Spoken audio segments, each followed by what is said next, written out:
Assalamualaikum warahmatullahi wabarakatuh. Perkenalkan nama saya Pertisia Semermata dengan NIM F1D1180008 dari Program Studi Teknik Pertambangan Angkatan 2018 Universitas Jambi. Baiklah, di sini saya akan mempresentasikan laporan magang saya yang berjudul Aktivitas Pertambangan dan Produktivitas Alat Gali Muat dan Alat Angkut pada kegiatan pengupasan overburden di PT AIC Jaya Sumatera Barat. Dalam penyusunan laporan ini, saya dibimbing oleh Ibu Yosa Megasukma STMT, dan pembimbing lapangan saya yaitu Bapak Wirman, lalu dosen penguji saya yaitu Bapak Jarod Wiratama STMT, dan Bapak Aditya Deni Prabawa STMT. Langsung saja, untuk pembahasan kali ini saya melampirkan 5 subbab pada pembahasan kali ini. Yang pertama yaitu bab 1 pendahuluan, bab 2 tinjauan umum, bab 3 aktivitas pertambangan, bab 4 produktivitas alat gali muat dan alat angkut, bab 5 kesimpulan dasaran. Langsung saja masuk ke bab pertama yaitu pendahuluan. Selanjutnya yaitu latar belakang. PT AIC Jaya merupakan suatu perusahaan pertambangan yang memiliki luas IUP 427,20 hektar. Nah, PT AIC Jaya ini juga terletak di Parambahan, Kecamatan Talawi, Kota Sawalunto, Provinsi Sumatera Barat. Yang melatar belakangi saya melakukan penelitian ini adalah target produksi overburden pada PIT Utara di PT AIC Jaya yaitu 100.000 BCM per bulan. Namun pada kenyataannya di lapangan untuk produksi overburden setiap bulannya tidak mencapai target tersebut, sehingga perlunya dilakukan penelitian lebih lanjut terhadap kegiatan pengupasan overburden. Lalu selanjutnya, maksud dan tujuan dilakukannya penelitian ini adalah mengetahui dan memahami tahap-tahap kegiatan penambangan pada PT AIC Jaya. Yang kedua, melakukan perhitungan waktu edar atau waktu edar alat gali muat dan alat angkut. Yang ketiga, mengetahui faktor yang mempengaruhi produktivitas alat gali muat dan alat angkut. Selanjutnya, manfaat yang diharapkan dari penelitian ini adalah menambah pengetahuan mahasiswa mengenai aktivitas pertambangan batubara di PT AIC Jaya. Yang kedua, memberikan referensi mengenai perhitungan waktu edar atau waktu edar alat gali muat dan alat angkut. Yang ketiga, menambah pengetahuan mahasiswa mengenai produktivitas alat gali muat dan alat angkut. Selanjutnya, bab 2 tinjauan pustaka. Nah, pada tinjauan pustaka ini yang pertama yaitu sejarah perusahaan. PT AIC Jaya merupakan suatu perusahaan pertambangan yang bergerak di bidang pertambangan batubara dengan luas IUP 427,20 hektar. Nah, PT AIC Jaya pertama kali melakukan kegiatan eksplorasi yaitu pada tahun 1985 sampai 1988. Setelah itu dilanjutkan dengan proses kegiatan penambangan batubara yang dilakukan dengan sistem tambang terbuka ataupun open pit. Nah, PT AIC Jaya juga pada awal mulanya melakukan kerjasama dengan kontraktor PT Pama Persada Nusantara. Nah, pada 2003, PT AIC Jaya melakukan pelebaran untuk kegiatan penambangan yaitu dengan melakukan kegiatan penambangan dengan sistem tambang bawah tanah. Nah, PT AIC Jaya juga merupakan suatu perusahaan pertambangan swasta yang melakukan kerjasama dengan pihak asing pada awalnya. Nah, namun pada tahun 1992, PT AIC Jaya seluruh manajemen perusahaannya dikontrol oleh PT Mitra Abadi Sakti, yang pada saat itu nama PT AIC Jaya masih PT Mitra Abadi Sakti atau PT MAS. Nah, pada tahun 2008, sesuai dengan izin Wali Kota Sawalunto, PT AIC Jaya yang sebelumnya memiliki nama AIC saja diganti dengan PT AIC Jaya. Selanjutnya, ini ada struktur organisasi pada PT AIC Jaya yang mana di setiap departemen berhubungan dan bekerja sama satu sama lain untuk kegiatan penambangan batubara di PT AIC Jaya. Selanjutnya ini adalah lokasi dan kesampaian daerah PT AIC Jaya. Nah, untuk mencapai PT AIC Jaya ini dari pusat kota Padang, yaitu membutuhkan waktu dengan perjalanan darat sekitar kurang lebih 4,5 jam. PT AIC Jaya juga secara administratif terletak di Parambahan, Desa Batu Tanjung, Kecamatan Talawi, Kota Sawalunto, Provinsi Sumatera Barat. Nah, untuk batas wilayah PT AIC Jaya sendiri, sebelah utara itu berbatasan dengan wilayah Desa Batu Tanjung dan Desa Tampo. Sebelah kiri wilayah sebelah timur wilayah Jorong Bukit Bual dan Kota Panjang Nagari Limo. Sebelah selatan berbatasan dengan wilayah Jorong Kota Panjang Nagari dan wilayah Desa Salak. Sebelah barat berbatasan dengan wilayah Desa Salak dan Desa Sijantang Potong. Nah, berikut adalah iklim dan cuaca pada PT AIC Jaya pada bulan Agustus. Selanjutnya pada bab 3 aktivitas pertambangan. Nah, pada PT AIC Jaya sendiri memiliki 2 sistem penambangan, yaitu tambang terbuka dan tambang bawah tanah. Namun pada penelitian ini saya hanya berfokus terhadap tambang terbuka karena melakukan penelitian di tambang terbuka. Nah, berikut adalah cadangan batubara di PT AIC Jaya. Sisa cadangan yang dapat ditambang itu adalah sebesar 2 juta ton. 2.700.000 ton. Selanjutnya ini adalah analisis kualitas batubara. Nah, pada PT AIC Jaya sendiri itu tergolong kepada rank subbituminus yang mana memiliki kadar 6.810 kilokalori per kilogram. Selanjutnya penambangan. Penambangan pada tambang terbuka PT AIC Jaya menggunakan 2 metode, yaitu strip mining dan contour mining. Nah, pada strip mining ini digunakan pada tambang batubara yang memiliki posisi mendatar.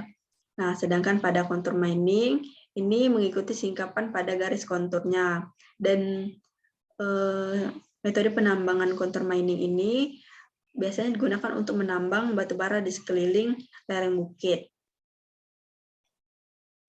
Nah, selanjutnya ini adalah aktivitas pertambangan batubara di PT AIC Jaya, dimulai dengan pembersihan lahan. Nah, pada kegiatan pembersihan lahan ini, alat yang digunakan adalah bulldozer dan ekskavator. Pembersihan lahan ini bertujuan untuk membersihkan pepohonan dan tanaman-tanaman yang berada pada front penambangan.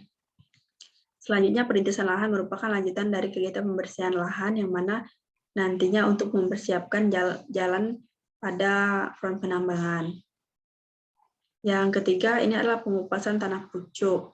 Digunakan untuk mengupas tanah sampai pada topsoilnya dan berbatasan dengan interbarden.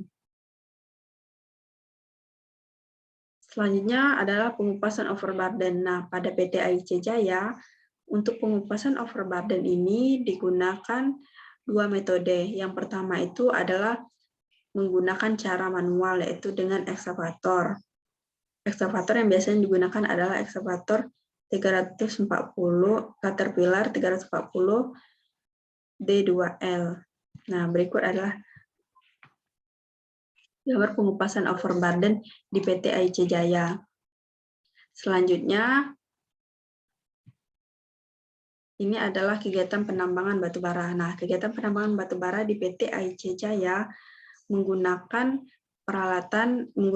alat gali muat, yaitu Caterpillar 330 D2L. Nah, untuk pengisian yang dilakukan yaitu dengan melakukan sebanyak 10 kali pengisian dump truck ke dalam dump truck. Nah, selanjutnya pengangkutan batubara. Pada pengangkutan batubara, alat angkut yang digunakan yaitu dump truck Hino 500 Ti. Nah, selanjutnya yaitu pengolahan. Pada saat melakukan kegiatan penelitian,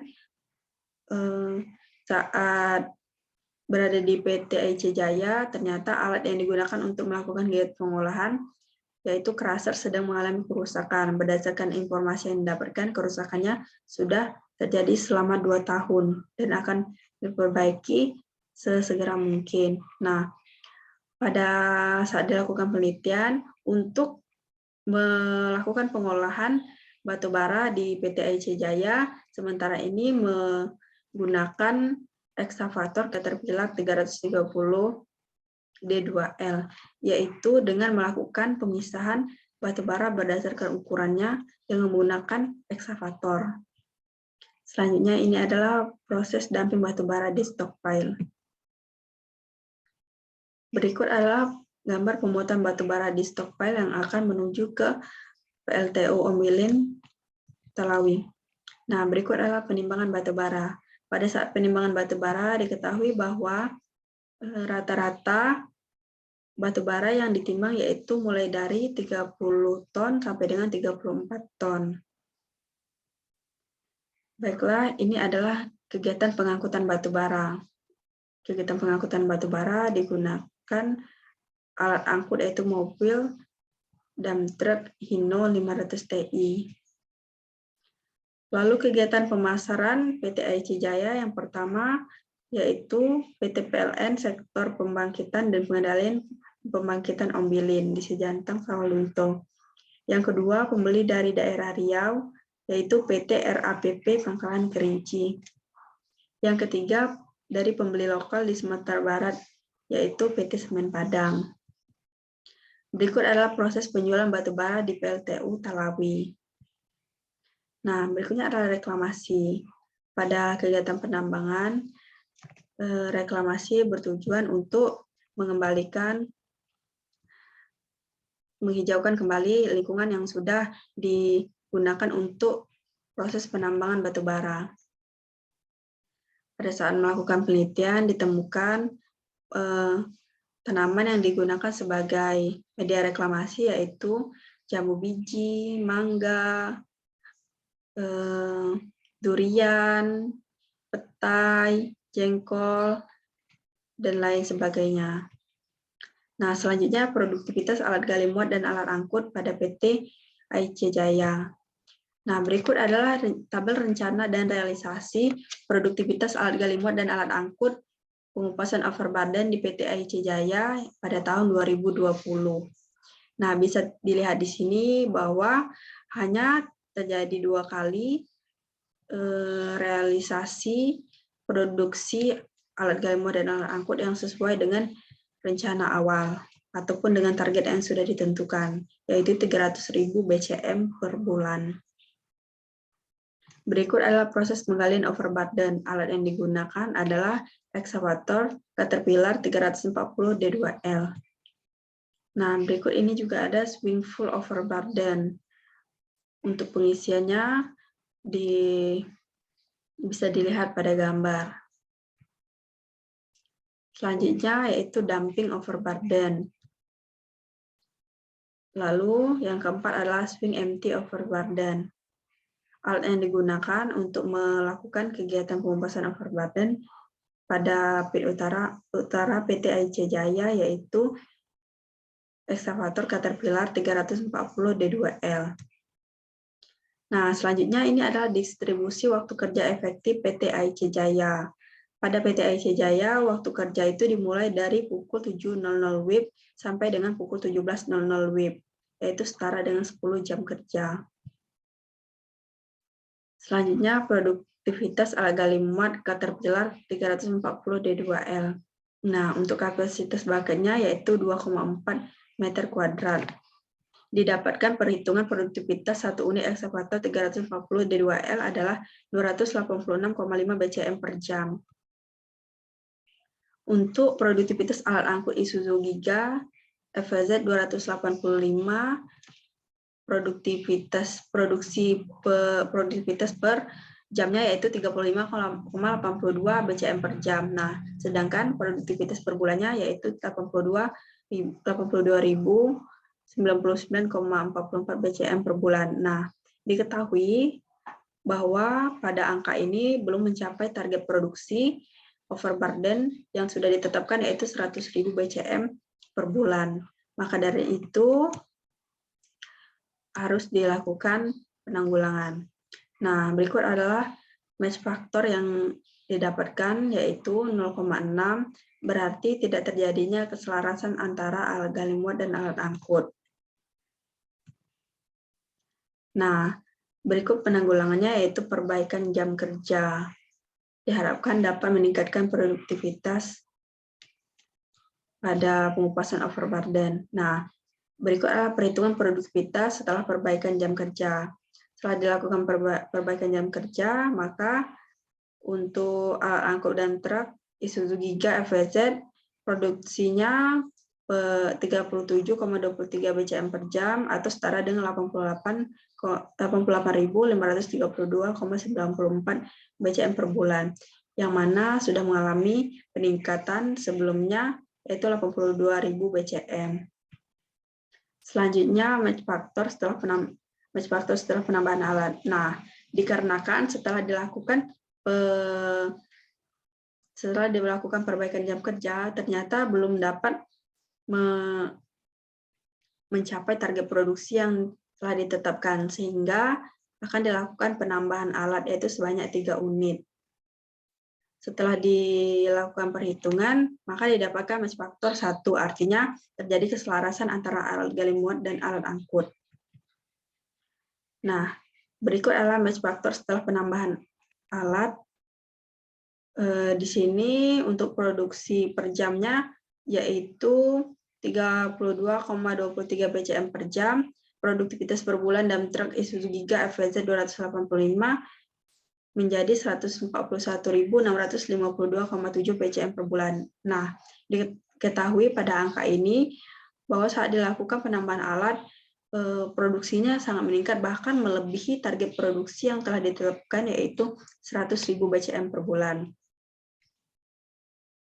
Nah, sebenarnya untuk cara yang tadi sangat kurang disarankan, maka saya menyarankan alternatif lain untuk penanggulangan produktivitas alat gali muat angkut di PT AIC Jaya.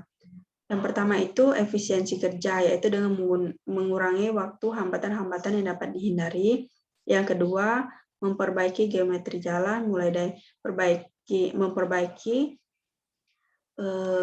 jalan yang digunakan dari front kerja menuju ke lokasi penambangan. Yang kedua, yang mana pada lokasi penambangan itu terdapat jalan yang menanjak menuju front penambangan. Lalu memperbaiki front kerja yang mana pada beberapa tempat terdapat jalan yang tidak bisa dilalui oleh 2 dump truck.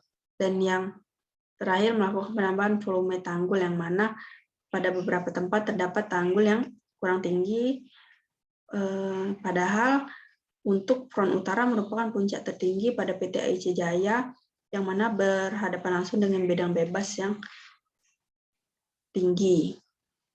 Yang keempat, melakukan penambahan alat. Sebenarnya untuk penambahan alat 2 saja sudah cukup jika hanya mencapai ke target produksi. Namun jika ingin melakukan keselarasan alat gali muat angkut, maka dapat menambah 3 alat gali muat angkut. Menambah 3 alat angkut. Yang kelima, area loading. Nah, area loading ini diharapkan untuk dilakukan pelebaran area loading sehingga dump truck yang sedang beroperasi tidak 2 kali dalam memposisikan diri. Nah, kesimpulan yang dapat diambil dari kegiatan penelitian ini adalah tahap kegiatan penambangan batu bara pada PT AIC Jaya dimulai dari kegiatan eksplorasi, studi kelayakan, pembangunan fasilitas penambangan, pembersihan lahan, perintisan lahan, pengupasan tanah penutup, penimbunan tanah penutup, penambangan batu bara, pengangkutan batu bara, pengolahan batu bara, pemasaran batu bara, dan reklamasi. Selanjutnya, waktu edar alat gali muat aktual di lapangan yaitu 21,39 detik dan waktu edar alat angkut di lapangan yaitu 14,17 menit. Lalu untuk faktor-faktor yang mempengaruhi produksi alat gali muat dan alat angkut overburden di PT AIC Jaya, mulai dari alat angkut yang digunakan, faktor pengisian bucket, geometri jalan, kondisi jalan, waktu kerja, efisiensi kerja alat, dan match faktor, serta skill operator. Nah, selanjutnya adalah saran. Saran yang dapat saya berikan yaitu meningkatkan jam kerja efektif, melakukan perbaikan jalan yang berada di lokasi tambang, dan memperluas area pada front penambangan. Lalu selanjutnya, meningkatkan kemampuan ataupun skill dari operator itu sendiri. Baiklah, sekian yang dapat saya sampaikan. Mohon maaf jika terdapat kesalahan dalam penyampaian. Saya ucapkan terima kasih dan wabillahi taufik wal hidayah. Wassalamualaikum warahmatullahi wabarakatuh.